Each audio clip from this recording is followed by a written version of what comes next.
in the world. Here, this one and San Angelo. So, oh, I know what it was. I was going to tell you. I got a son who lives up here in LA. So, this is always a lot of fun for me to come out here because I love the clinic. Plus, we get to see him. He was an Olympic lifter. He's a really good athlete. Took after his mama. And was a really good athlete. Football, baseball, karate guy. Olympic lifter, and won two or three, had a national record for about 4 hours one time on a clean and jerk. But anyways, won the Junior Olympics. He was that kind of guy. I went to a thing one time where he was lifting, and I was sitting way up in the stands, and I saw this guy down there with him, and I could tell he was working with Jeff, the boy. And when Jeff would approach the bar, he'd approach the bar, and I would hear this guy holler, "Violent pull, Jeff! Violent pull!" And I remember thinking, boy, what a good descriptive word. Violent pull. You know, on the clean. But the guy looked like, God dang, worst looking somebody that you ever saw in your life. I mean, bad looking hombre, I'm telling you. Dirty looking, you know. But I could tell Jeff knew him, and they were shooting the shit, and he was working with Jeff and everything. So Jeff does really good in the meet, and after the meet, we're in the car. He's about 12 years old. He is. We're in the car and we're driving. I said, "Yeah, Jeff's nice, but what we were talking about." And I said, "Hey, who was the dude down there with you and everything?" He said, "Oh, that was the Sleeves." I said, Oh, shit, I mean, I said, who Sleeves? He said, "The Sleeves from Belize." And come to find out, he was the Olympic lifter for the country of Belize, and knowledgeable son of a gun. But it always stuck with me, hearing him tell that boy, violent pull, violent pull. So I go home, and I'm always looking for words. Words paint pictures in our minds. And so it became, and if you saw in that last shot up there, it became violent release. And that's the way I described the release to the guys.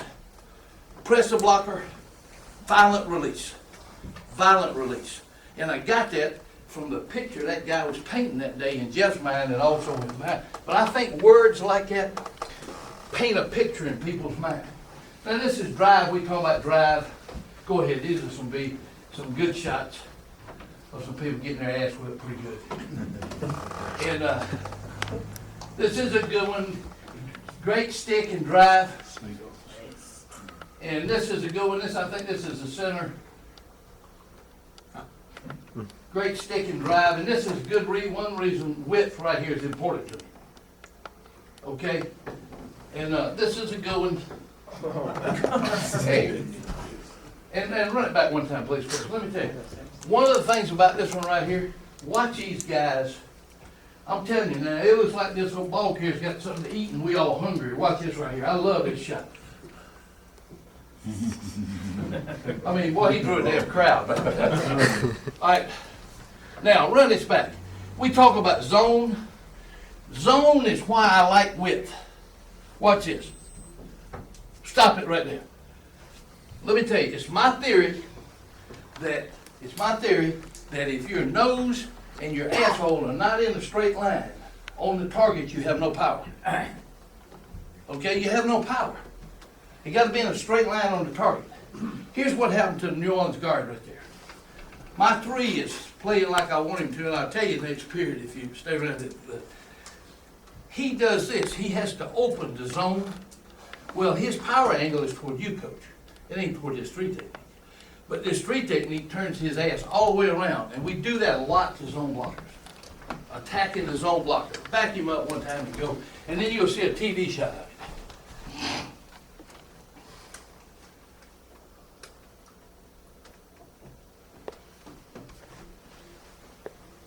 Right here.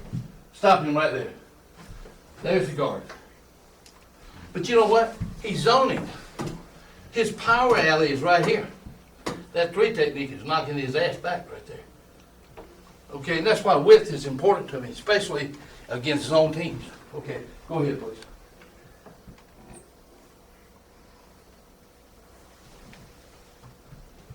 Nose. Okay, go back one time on this one. Now, Coach, here's what happened here. Stop it right there just for a minute. We two-gap in here. I think you can tell by his stance. Because the wheel's gone. Okay? But what the wheel did is the wheel put them both in two-gap. There ain't no reason for that. There's no reason. We never play both of them in two-gap. He made a mistake as he left the box. So here's a two-gap, and we did it again for coverage. Will's out here, so he put this guy two-gap or this guy. He shouldn't have put them both in two-gap. But they played it because that's what he called. Okay? So, but the nose tackle, watch the nose tackle against the Raven center. And then the other two get their ass whipped pretty good. Now, here's what we talk about on zone. Drive on the blockers as you locate the football. Now, watch this next shot. This is the best zone team. Stop him right there. This is this back. We had this guy in the Pro Bowl. Played OU. Peterson. He's unbelievable. I mean, the first day we went to team, I was like this. Wow. I'm standing there, I could believe he is cat quick, got great, he is some hell of a back. Well, we've beaten them the last 2 years, this year in the playoff. One of the things that we've been able to do is knock their damn lineman back, run him back. No matter who he is, it's hard to run in there and run the well, I think he's running stretch out, let's say, but they ain't no damn movement. So, playing zone, our theory is knock their ass back and work to stay in your gap. But you want to knock them back and press the blocker. Okay, here's another ingredient. Time, how am I doing on time? Here's another About ingredient. 15. Huh? 15. Here's another ingredient, is separation. We work hard on separation. Pump, pump, release. Go back one time. And here would be the verbiage in this drill. Hit, hit, hit. Double pump, boom, boom. Now get your release. Pump, pump, now get your release. Ball carrier, angle tackle, double pump, spin tackle. That's just what we talked about a while ago. Spin tackle, angle tackle. We're gonna try to find some way to work on those two to be fair to the guy when you put him in the game where he's had a little shot at it during the course of the week. Here's a two-gapper. Good separation shot by him. Remember now, he's got to be on this reach. See him, Coach? Yep. Watch this one now. Stop him right now. Back it up just a minute. Back it up just a minute, please. Right there. Watch your separation. That's what we want. We want to post his ass on the line of scrimmage, and then we want to gain the separation and play your gap responsibility. Okay? All right, go ahead. Good separation here.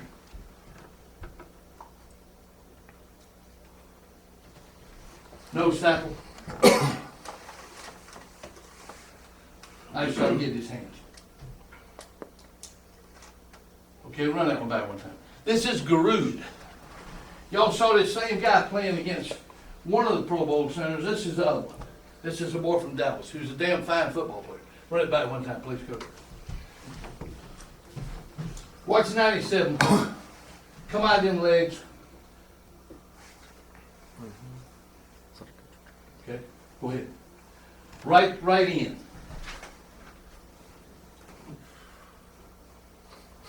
He's playing an inside-out technique. Does a great job of separation right there. Got his hand in that damn throat. He's doing a great job. And you see these two right here. Now, run that back one time. Start over with it one time for me. One of the things that we try to teach him is this. He's going to stay on this block. Watch him here. Go ahead, Coach. Now, stop. He's going to stay on that block because that ball is inside the tackle box. Because that ball's inside the tackle box. Try to hit that light for me, please. One time, any of y'all know Bill Arnspark? Oh, yeah. What a great thing it was for me to get to work for that guy. I mean, let me tell you, Coach Arnsberger is the smartest damn football coach. He lives out here in San Diego somewhere. He is one of the smartest damn football coaches I ever known. But he's what I would like to aspire to be, and that's common sense smart. You know, one of the damn guru, it was just, shit, the game was simple to him, and he made it simple to the players. I'll tell you what he did, guys. He had the best, he made everything sound simple. And since I coached back there in high school years ago, I tried to make it sound hard. Man, I'd say, I'd be coaching for 2 eyes, and I'd say, guard blocks out, key to center blocks back, off guard for tracks, trap. Guard blocks out, center reaches, run. I say all that, I'm worried about old people, impressing them, thinking I'm smart as hell, And it dawned on me, that don't really make a shit. It really don't make a shit. What makes a shit is how well we communicate to them what we need for them to do in the scheme. So rather than start trying to impress them with my damn knowledge and make it hard, I started working my ass off to make it easy and as simple as I could make it. And then when I worked for Arnsberger in the 80s, I was amazed. He had such a knowledge of football that was unbelievable, but he made everything sound so doable. And he made everything sound so simple. I used to think, God, dog. And at halftime, all of them believed in him because he had a damn Super Bowl ring on every damn finger, and he'd say, now guys, at halftime, he'd tell them, offensively, we go back and we do this, this, and this. We'll be okay. Defensively, we'll go back, tackle a little bit better, do this. Not one loose every now and then. We need to create something now. And we'll win this game. Shit, we all left the dressing room saying, hell, we think we're somebody's ass here. We ain't got that much to do. But he made it simple. He made it sound so doable. I'd sit in a room and listen to him, and then I'd be just like the kids. Yeah, we can do that, yeah. But that nose tackle is here, shaded here. He gets that, he whoops that old boy's ass. Kurt Schottenheimer, Marty's brother, and I worked together at LSU. He's the secondary coach. Coach Arnsberger was teaching him to be a linebacker coach. In our defensive scheme, we'd play a zero nose, like the 2-gap. Center reach him, he had to A to this side. Center reach him, he had to A to that side. If the center reached him over here and he had to A, the backer was always slow to scrape. He was always scraped to fit, okay? So Kurt asked Coach Arnsberger one day, he said, how hard do I fit up in there? How long do I want to fit up in there, whatever? And Coach Arnsberger, in his way, said, where's the ball? And Kurt said, well, the ball's going this way. I hear it. He said, well, you don't need to stay here long. You don't need to stay here long. You don't usually get the ball cutting back there if you want to let that play. Smack the guard and go. If the guard's inside the tackle, if the ball's inside the tackle box, whip that guard's butt and be ready to play the cutback. And I thought, damn, that makes a lot of sense, I wish I'd have thought of that, But what I did, and I don't think up a lot of shit, but I'm one of your world's best copiers. I took Coach Arnsberger's deal and applied it to the front. Here, they were reaching on that little boy, he played here, that ball was in here. So he knows he's always got to thread the cutback. If the ball would be stretched or tossed or whatever, he'd open his hips and run right now, inside out on the ball. But as long as that ball is in the tackle box, he's going to hold his point and make sure the ball ain't coming back in there to play. Mike Hayward, who's now the head coach at Miami High, was our run back coach at LSU with Saban in that era. They'd run the inside zone and my nose would make the play on the cutback. They'd run the stretch and he'd make the play on the back out here. And Mike asked me, he said, I don't know how the hell that nose does it. He said, he makes both those plays. You can't make both those plays. He said, tell me how it works. And I said, I'd have to kill you. I'm telling you, that's that. But anyways, that's what you see Corey doing here. John hit that light for me right there. Which is, I really thought it was a great point by Coach Arnsberger.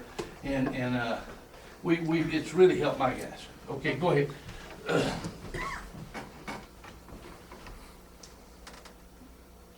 Great separation out of him and the five.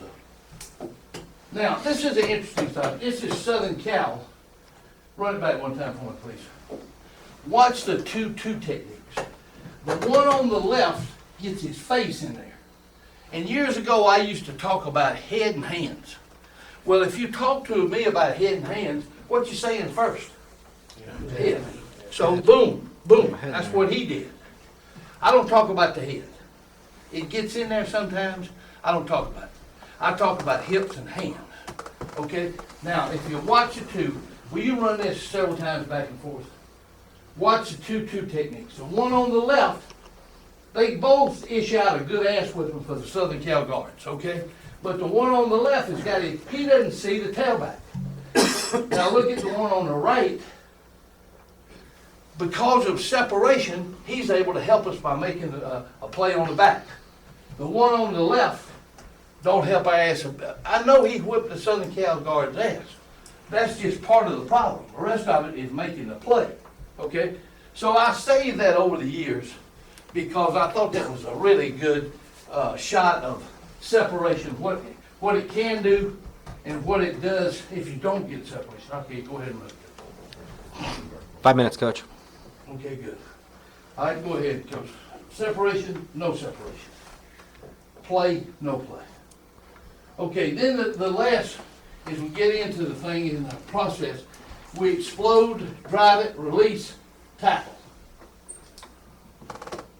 Spin tackle. Run it back one time, please. Now what we tell them on spin tackle is something I stole from Bill. Okay? I thought it was a hell of a thought. When that guy spins, let's say he spins that way right there, then this arm right here, we would really want to try to squeeze him with that arm. Okay? And that helps me keep my hips between him and the goal line.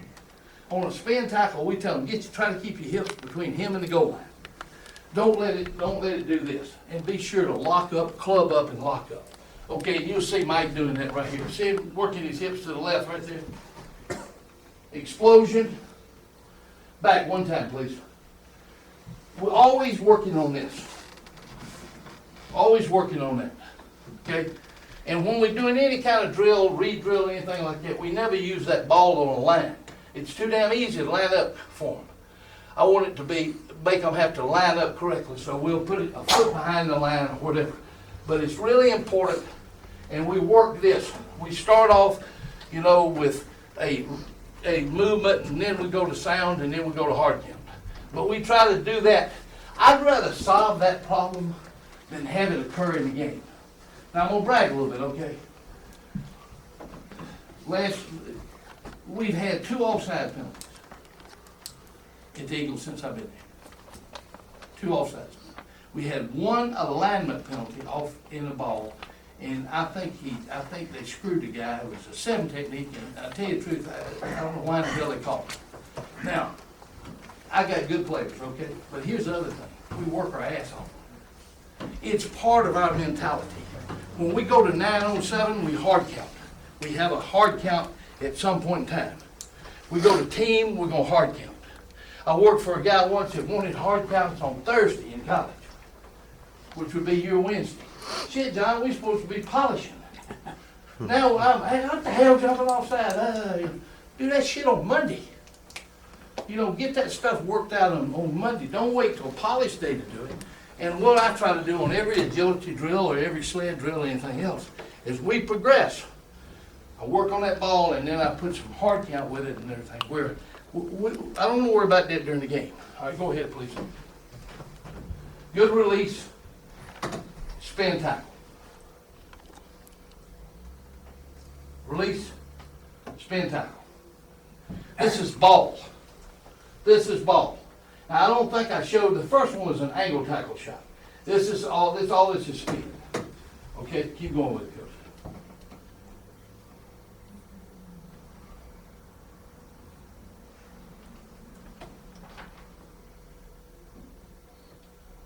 All right, top. Now, I want to run this a couple times.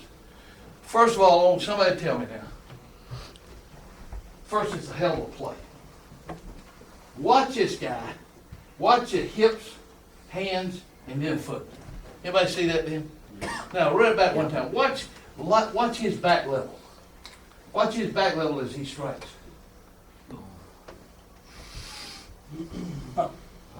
Okay? Go ahead. Go ahead, Coach. We good. We good. Good release right there.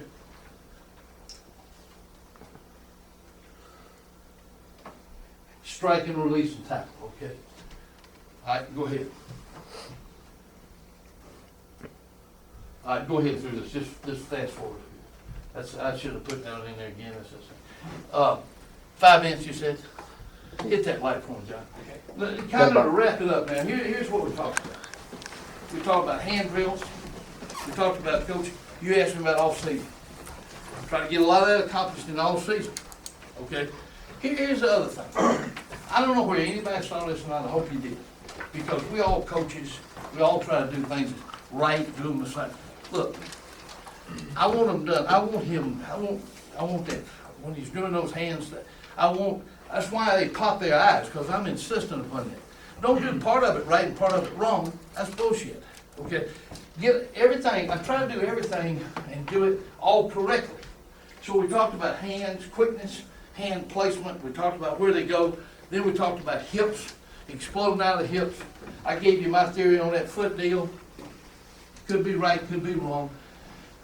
Only thing about my shit, you know, it's time tested and proven, old as my ass is, okay? So, it's been around for a while, it's been working for a while, I wouldn't still be doing this crap. The other thing, then we talked about, getting separation from the blocker. I didn't get to go to release, but the next step in it is, why don't you go ahead and run that thing this minute. The next thing is release. We work releases once a week because getting off a block is very important to us.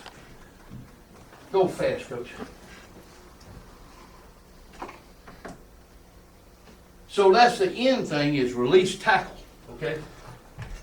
And we do that. We have a pre-practice stuff that we go through where I don't work on all of this stuff every day now, okay?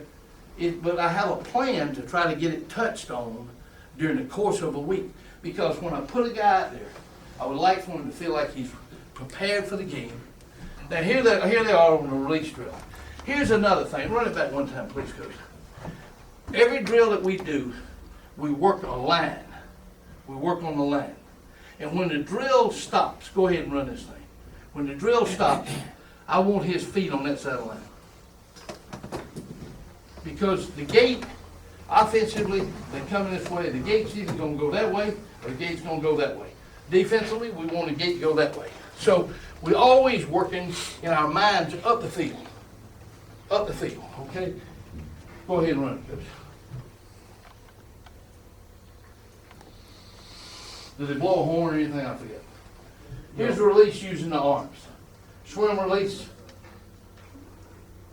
Back up, use the line. All right, watch this guy, 58, good player. No, come back. Come back. Come back. That ain't worth the damn. I didn't see the blocker. We didn't move the blocker at all. So watch him. He's going to do it again. I think this is the first one. Shit, look at that. He ain't moving. All right, go ahead. Keep running it. Keep running it. He's ready to go. That's another thing. Time is all of our enemy. Make them be ready to go. Ask them to be ready to go. Now, that's a much better one. Okay, now I'm going to the next guy. And this is where I coach them. Bang, bang, bang, bang, like that right there. I do the movement, I do the walking, I do this. Another thing that I do that I think is helpful is when I'm working the nose, the tackles, the 1 and the 3, I stand right here. Then I put the ends down here. Here's the end, I did the left end, here's the right end. I go here on the re-drill. I go here, then I go here, then I go here. I do the moving, we get more reps. So I just work I work bang, bang, bang, like that. And I can get a hell of a lot more reps out. Okay, good. Thanks, guys, I appreciate it. Thank you.